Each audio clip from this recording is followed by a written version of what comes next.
The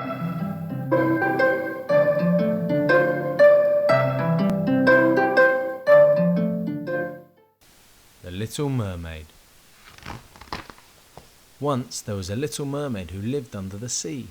She loved to sing. Her voice was as clear and bright as silver bells. The little mermaid was happy in her home beneath the waves, but she longed to know what life was like on land.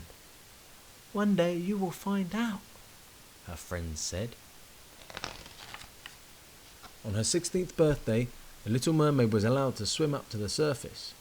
She looked around in wonder. There was so much light. The world was so bright. Nearby, she saw a big ship.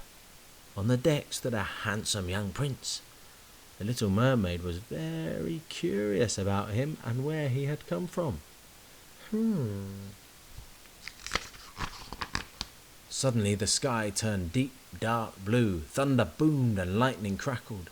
The big ship shuddered and shook and rocked and rolled. The prince stumbled and tumbled into the water.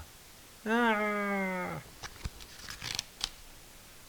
I have to help him," said the little mermaid. She swam through the rolling waves and found the prince. The little mermaid took the prince back to the safety of the beach. She sang to him until he opened his eyes. The little mermaid wanted to tell the prince who she was, but then, out of the corner of her eye, she spotted some people coming along the beach.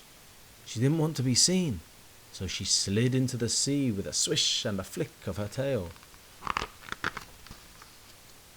Back at home, the little mermaid told her friends about the prince.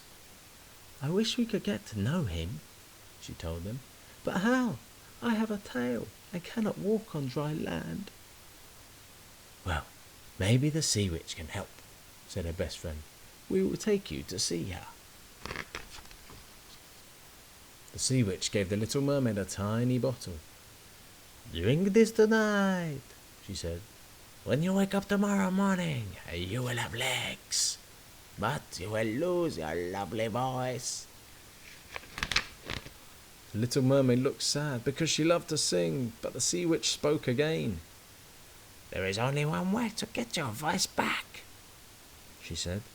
"If the prince says he loves you, it will come back." That night, the little mermaid swam up to the shore. She drank the potion, then fell asleep on the smooth sand. In the morning, she had 2 legs instead of a tail. She tried to walk, but her new legs were so shaky and achy that she fell over.